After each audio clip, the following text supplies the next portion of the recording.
wis ngalila prapaning putri Indra lewat candang rasa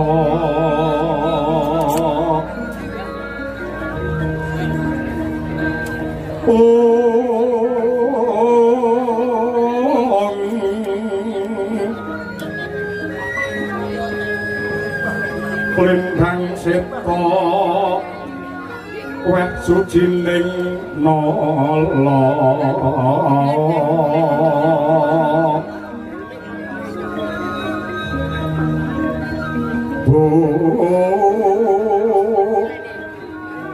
sana langking merbawani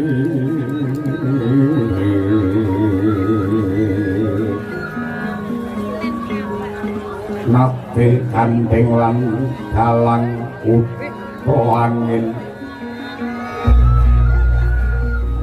suprandene usmusna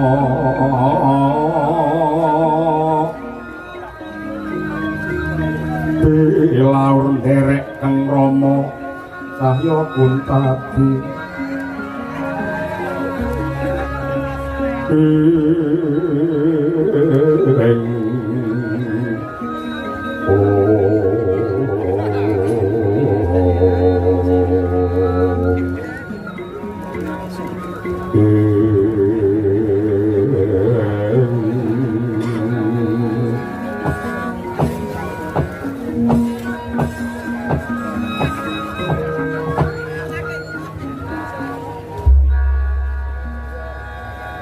Megak-ugat sadulita melai-lai anakku Gareng Petruk lan Bagong iki dina karandine kok dayokku ndlidir banyu mili mau rawuhe Ndoranta Sena saka Serayu ripalungguhan iki kerawuhan dening wong nomer 2 sak praja Ngastina ya kuwi Raden Patih Harya Sengkuni.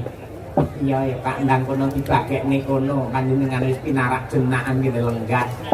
Ki Truk Raden Patih Harya Sengkuni sing rawuh ndang dibagekake. Iya. Ayo Gong ndang bagekake karo Patih Sengkuni. Sapa bagekne? Yo kabeh Bapak Semar, Mas Gareng, aku karo kowe mbagekke rawuhe Sengkuni. Eman-eman lambeku lagi mbagekke dapure Sengkuni. Kasar tembung aku apa Pak Truk ngendi nggon ngendi papan angger nek Sengkuni iki kok mesti dadine iki ora tentrem wis to aku niteni mawali-wali sing maune iki tentrem jenjeng permanem guyub rukun para kawula padha sayuk ning angger nek Sengkuni dadine malih tukaran dadine ya padu ki tenan mergo aku niteni bola-balik niteni mawali-wali ngendi nggon ngendi papan ora Ngastina ora Ngamarta ora Kampe Sireng yen perlu panjen pisan angger nek Sengkuni wayangan ya bubar iki bakal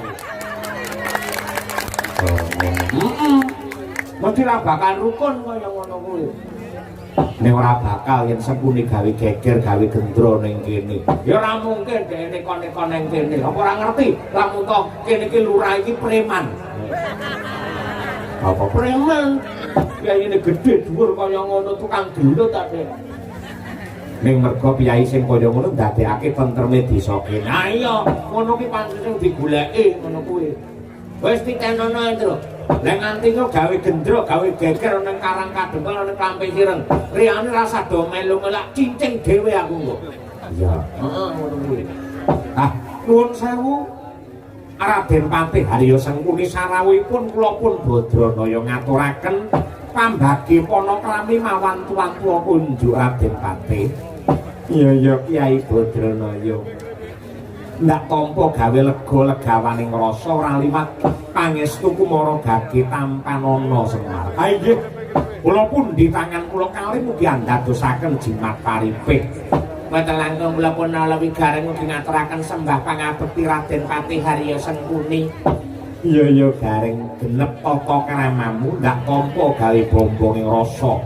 pangestu kumara gage tampanana nggih kapundi mugi andadosaken cimating gesang kula boten langkung kula pun kantong bolong dinaturaken sembah pangabekti Raden Papit. Iya Petruk ndak tampa pangestu ku tampanana nggih kapundi mugi andadosaken jimat kawula nuwun sewu janur gunung kadengaren ndika Raden Patih Haryo Sengkuni kepareng rawuh wonten ing rompok kula wonten ing gubuk kula Karang Kadempel. Nuwun sewu kalilan kula Nilaganda kalilan kula cumadong dawuh wonten wigatos menapa Raden Patih?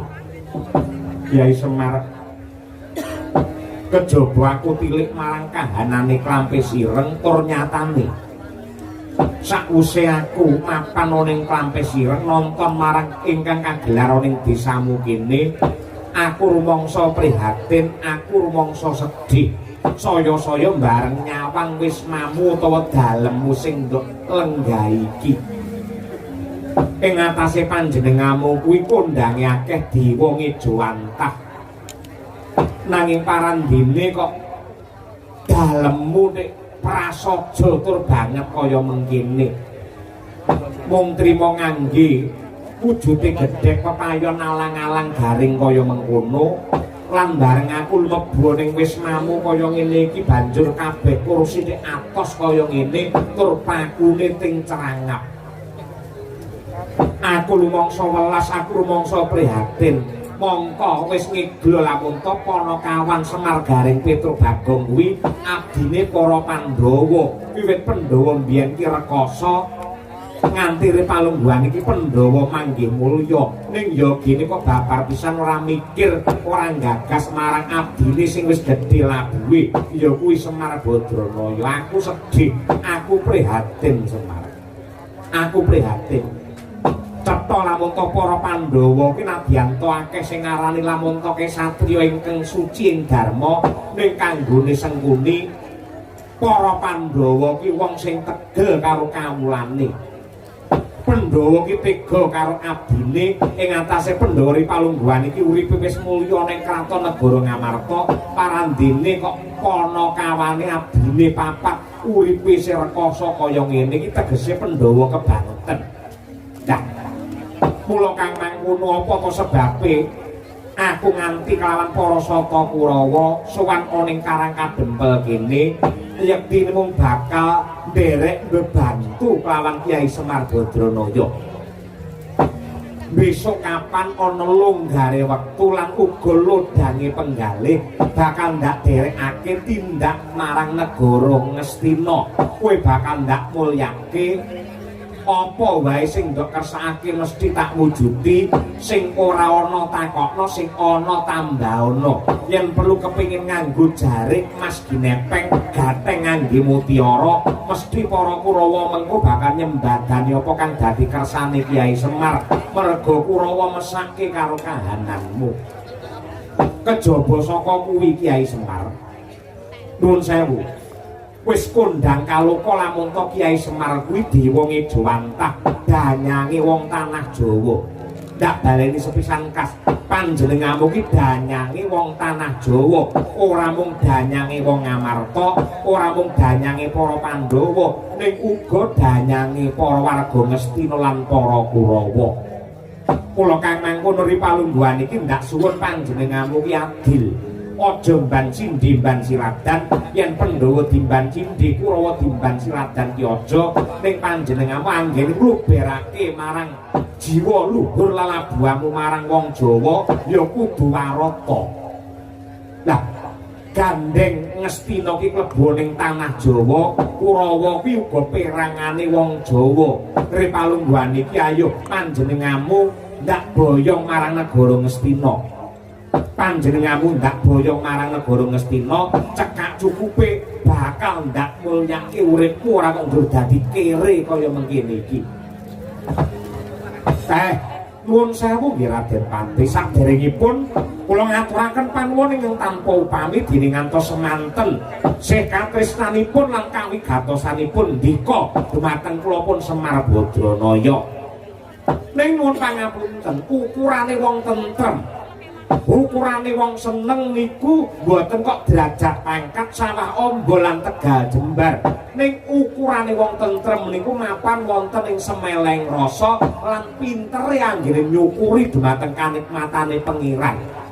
Nadyanto ndika mirsani griya kula ingkang sarwa prasaja kados mekaten ndika rumangsa prihatin ning beda karo sing nglakoni kula rumangsa ayem kula rumangsa tentrem lan boten badhe teng pundi-pundi kula tetep mapan ing Karang Kadempel paribasan nganti jagat niki kiamat kula tetep mapan wonten ing mriki. Angka kalipun kula mang perintah supaya dadi pamong sing bener, dadi danyang tanah Jawa sing adil. Menapa kinten-kinten jagat menika kirang adil, nadyanto para Pandhawa menika tansah kula dherekaken, ning nyatanipun para Kurawa menika rinten dalu tansah dipun payungi dening pangestunipun Brahmana ingkang wegik ing saliring reh, nenggih Resi Bisma kaliyan Begawan Durna. Nika piyahipun pengan kabeh. Tarupamane kula mangkik burung kaboyong wonten Ngastina, apa kira-kira ucape Semar niki digugu kali wong angkara murka kaya Kurawa nika? Sadyat risang kabeh rangu. Rinangko kinempet-tempet dosang reknaning bawana. Yosip kang malang ngati wong Yosip kang nesing tias Yosip kang kudu kering Yosip kang kudu kering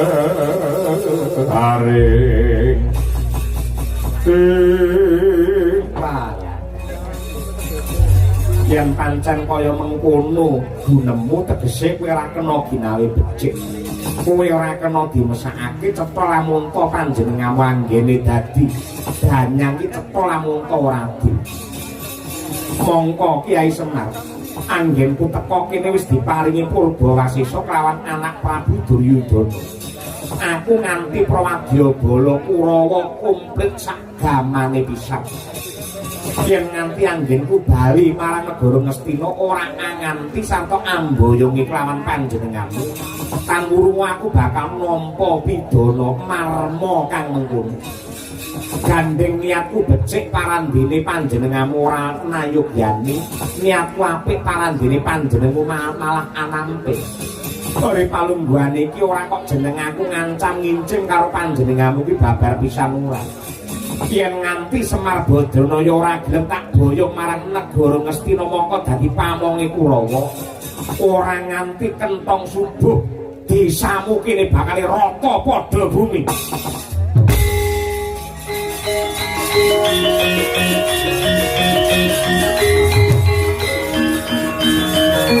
Mangkapan dosan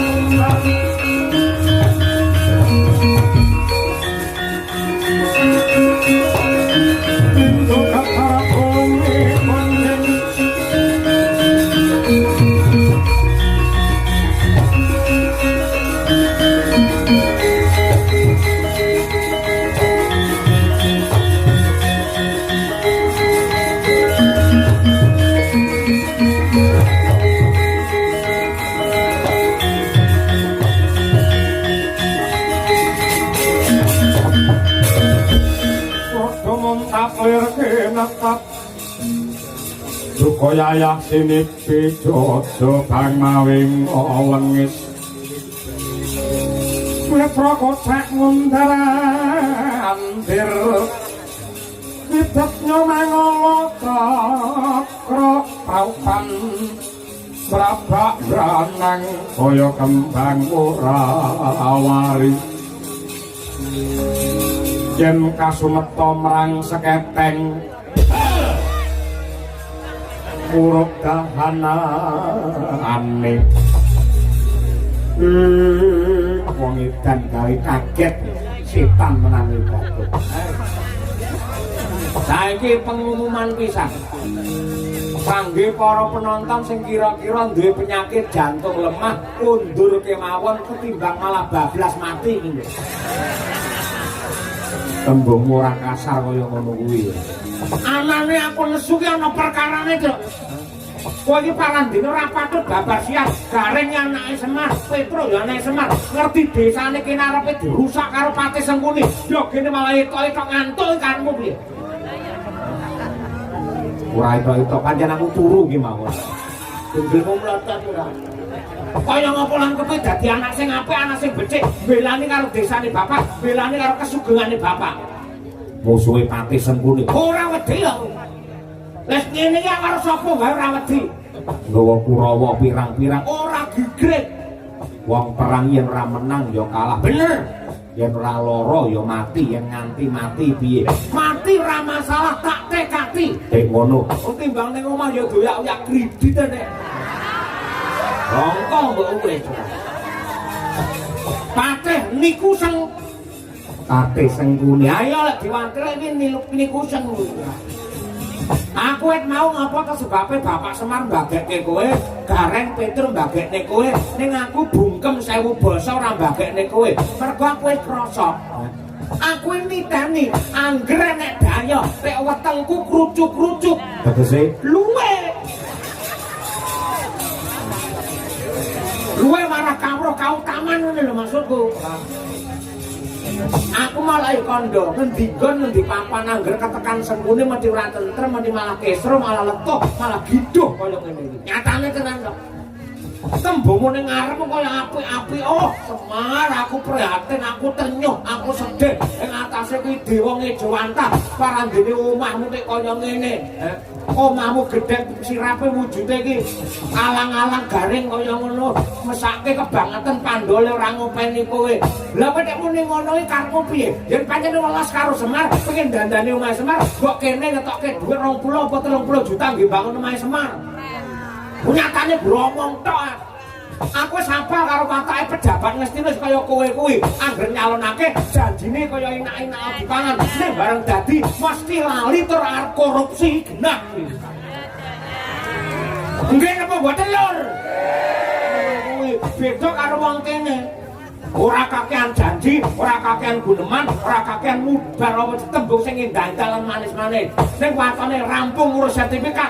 Iki kok ya ditariki sing entuk sertifikat kuwi wujude dhuwit 70.000, liyane urunan dirampungi saka desa. Desa sing tanggung jawab ngono kuwi nyenengake marang warga masyarakat kabeh. Ora janji ora. Gelet apa piye? Apa ora ngerti lek Lurah Cepok Rejo iki mantan preman, ha? Ucap pirang dino, mendem apa ya? Penggo ora, njaluk. Njaluk ngendeke bantere suarane. Lunga.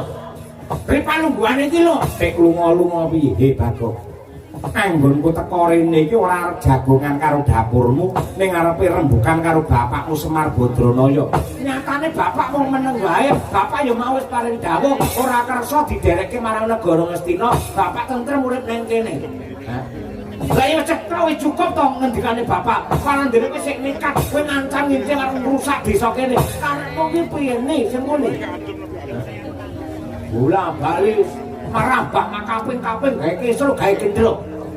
Ora kok gawe kisru gawe gendro. Aku ngeman karo pakmu, pengen mulyakake karo bapakmu. Yen pancen pengen mulyakake bapakku, kowe mulya. Yen Sengkuni minggat mulya bapakku ora ngene iki.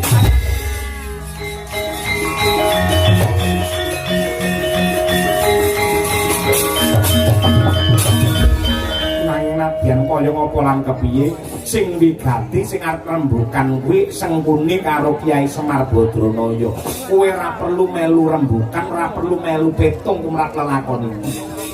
Sing wigati ya Sengkuni karo Semar anggere jagongan. Yen Bagong iki ora wigati, kowe iki ora baku, kowe ora penting. Mula kowe ngaliya wae, kowe lunga wae.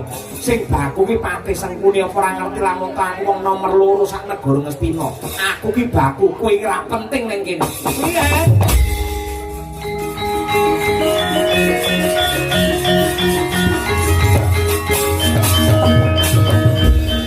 Kowe ngangge dasar apa nek iso Bagong ning kene ora penting? Hah? Sing penting dapure Sengkuni ngono apa piye? Saiki aja mung omong ning dicek Mas, ayo dicek antarane Sengkuni karo Bagong bengi iki penting ndi. Iki wayangan sewengi ora metu Sengkuni, ora masalah, ora ana wong gelo, ora ana wong susah. Ning kok capo sewengi tek ra metu Bagong. Iki wong kene kabeh sedih. Nggih napa mboten lur? Ngono kupingmu, isih penting Bagong cuma dapur ini kusang. Karto marem nek meneng ae iki karepku.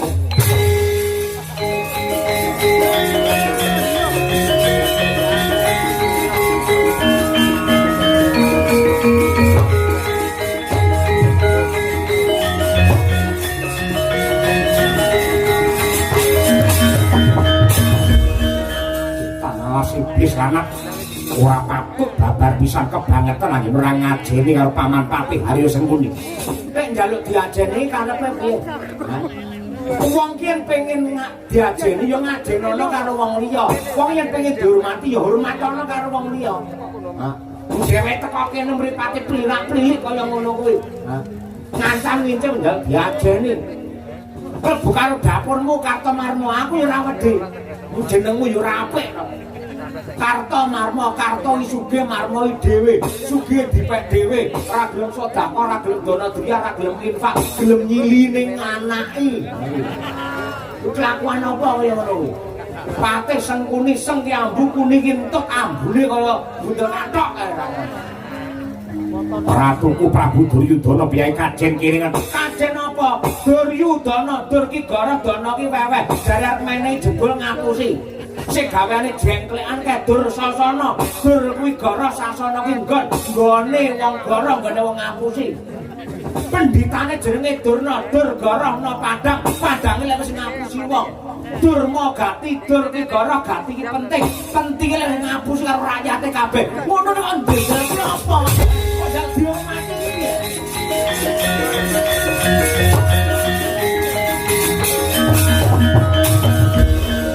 Yen ngono kuwi pancen ora kena ginawi becik. Legan golek omongan, bobunuk golek pasangan rangi tata grajen. Papan kene kanggo nemtokake kira-kira sing gundung sirahe Bagong mo Kartomarmo. Ayo golek papan sing jembar. Sapa sing kodak siramu? Oh, ngono.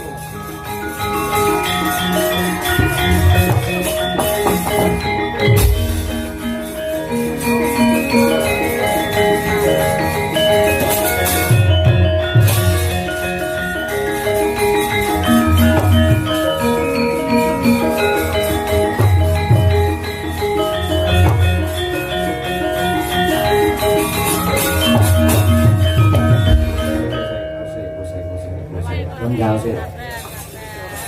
Gong. Lenggau. Ra trimo rasane ngatiku. Iya. Bapak harus dipateni itu. Iya. Nek nganti bapak mati tenan moh, aku sing sedih. Sebabe sedih sing diutang karo aku. Astagfirullahaladzim. Bos itu. Tak tandangane kok pusing to, pusing. Pangeran wis paring dawuh lumantar Weda Suci. Innallaha ma'a sabirin. Ngerti artine? Padake wong goblok kok iki. Artine apa? Sekali merdeka tetep merdeka. Ndung locok kuwi. Wong sabar kuwi kekasihing pangeran. Wani ya wani ning kudu ngangge pitung. Aja nganti getun kedung tembe mburi. Ngono kuwi. Maksude piye? Kangge nantang perkara karo Kurawa lho. Yen kowe wani tenan karo para Kurawa, tak ngibaratake sulung mlebu geni. Ula marani gepuk, kutuk marani susu. Sunduk. Susune disunduk, ndasmu pecah iki. Kutuk marani sunduk. Awake dhewe nang kene wong Panakawan. Ana tetembungan sederajat sepangkat setunda sebilik-bilik. Ontosé nang kene ben nyambut gawe. Oh iya.